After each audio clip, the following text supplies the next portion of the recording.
quando a senhora fala que na página 35 do livro, né, sobe num monte cujo cume dilata a vista, circularmente pelos horizontes com igualdade, quer dizer, a senhora está fazendo a referência de que aqui, em algum momento, né, o Francisco Tavares de Brito compõe, né, fala que daqui é possível se avistar a região de onde se vem, para onde se vai, e aí se estabelece uma conexão entre as duas áreas, que são as carrancas de lá, que pode ser as carrancas de lá e as carrancas de cá, sentido justamente a Capela do Saco, onde se faz o porto para a travessia do Caquende. Isso, Leandro José, né, o secretário de Cultura e Turismo e Meio Ambiente aqui de Carrancas. Veja bem, esse link que você está formando aí é super importante, né?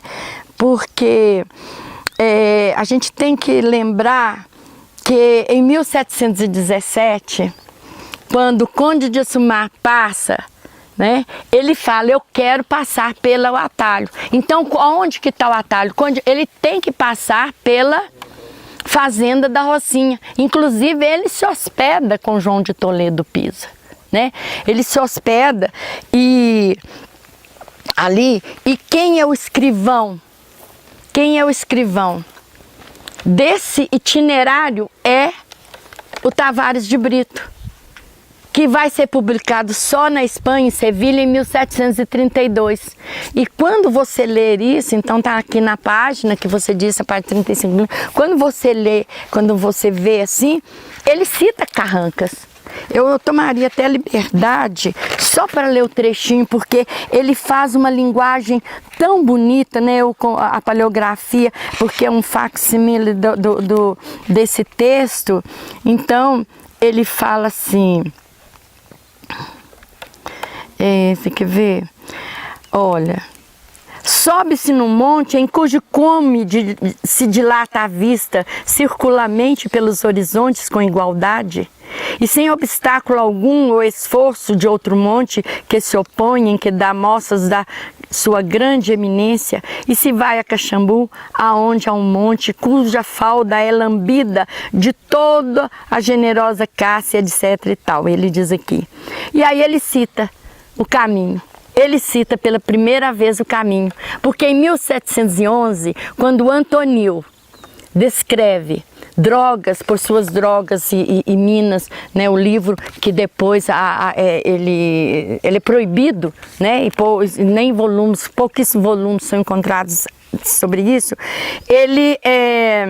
esse é o único que vai fazer referência. Então ele diz, Maipendi, Pedro Paulo, que está perto da Pedra de Amolar, em Carmo da Cachoeira, Engaí, Fravitua, que é exatamente Traituba, Carrancas,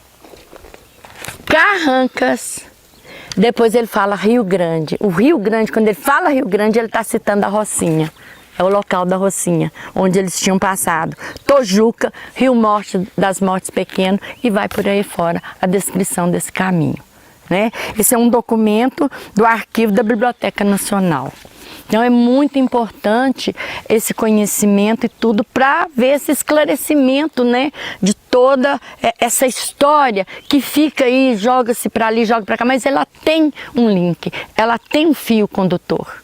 Quando que se estabeleceu, em que data, quais foram os primeiros registros datados, documentados aí, de quando se estabeleceu esse atalho, isolando aí essa passagem do funil e estabelecendo esse atalho pelo Caquende, passando aqui pela Serra de Carrancas? Então, você fez muito bem a pergunta, porque você falou quando se estabeleceram esses registros, registro dessas datas e tudo. Porque os atalhos, eles começam muito antes, eles vão passar por ali e tal, e vão formando essas veredas e tudo. Mas é exatamente quando a administração portuguesa, que vamos falar, o Conde de Assumar, ele vem em 1717, ele sai de São Paulo, logo depois dele ser coroado, né? Ele sai de São Paulo e ele vem em direção às Minas e tudo, ele diz, eu quero passar pelo atalho. E é muito interessante que os homens, os fazendeiros, eles vêm todos de encontro com ele, vêm de encontro a ele, né? E provavelmente foram na Rocinha que eles encontraram. Em 1717 é quando ele sai de São Paulo. E há esse roteiro num apenso do IPHAN com o registro desse caminho que ele faz. Só que foi publicado esse itinerário somente em 1732. E para chegar assim até os historiadores ter contato com isso, quer dizer, leva tempos, é só depois do século XIX, início do século XX, a gente tem um prazer, porque eu lembro que eu procurei por todo lado para poder comprar isso, né? E eu encontrei num sebo muito antigo, né? Em São Paulo. Então, é praticamente em 1717 que tem esse registro efetivo através dessa viagem, né, que o Conde de Assumar faz em direção às Minas Gerais. Eu sempre chamo atenção para esse Minas de letra maiúscula, de letra minúscula, Minas Gerais minúsculo, porque eram as Minas e Gerais, porque eram muitas. Não estamos ali identificando o estado de Minas Gerais com letra M maior e tal. Então, veja bem, aí é exatamente esse período, esse registro que ocorre, né, é que vai ter ciência de que aqui existia uma rocinha na beira do Rio Grande, né? A Rocinha, na verdade, era um núcleo. O João de Toledo Pisa, que recebe o Conde de Assumar, ele chamava a sua fazenda de Rocinha. E hoje a gente viu que extensão, né? Que fazenda, a gente viu as ruínas da Rocinha, né? É exatamente essa fazenda que a gente está vendo aqui, com uma caiação, já com um reboco e tudo, mas a gente viu perfeitamente, né, a entrada, vimos porque daqui para baixo onde se encontram as senzalas, né, que a gente verificou onde é que se encontrava a Rocinha. E a Rocinha fica exatamente, né, poucos quilômetros de distância do Porto do Saco. Por que Porto do Saco? O porto do abastecimento. Nós já vamos chegar na questão do Porto do Saco. Antes eu quero fazer uma pergunta mais ainda nesse mesmo tema. O caminho oficialmente foi falado, né, foi registrado em 1717. Mas como a senhora bem já falou, a senhora já citou, a Rocinha já estava estabelecida, as outras fazendas já estavam estabelecidas, como a Traituba e tal. E inclusive a igreja da capela, né, a capela que está estabelecida hoje na região da Capela do Porto do Saco, ali na região do Porto do Saco, que data de 1720. O início, pelo menos assim, as suas obras, a sua construção data de 1720.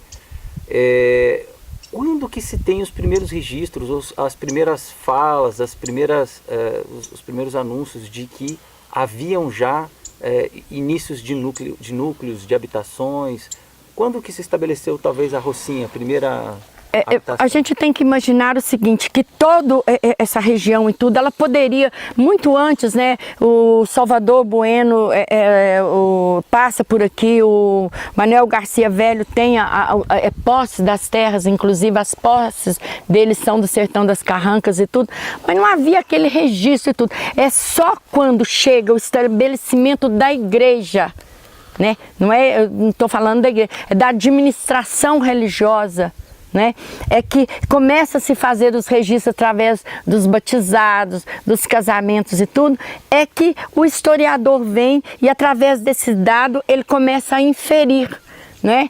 Quando é que começa aquilo, porque é aí que acontece um registro mesmo, um registro, né, da escrita desses locais e tudo.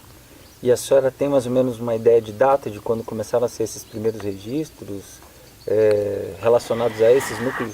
Então, quando o Monsenhor, eu estava pesquisando lá e o Monsenhor já nos últimos dias, ele me mostra o livro de tombo e tudo, ele vem lá de dentro com uma meia folha, com 3 registros de batismo. Esses 3 registros de batismo eram de 2 jesuítas que passavam aqui nessa região. E passa exatamente nessa data que eu estou te falando, de 1720. Mas eles eram possuidores de altar portátil.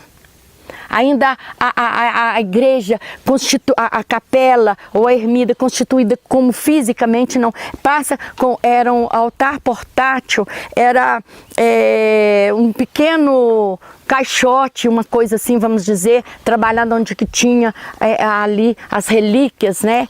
Talvez a pedra de Ara, né? Que tinha que passar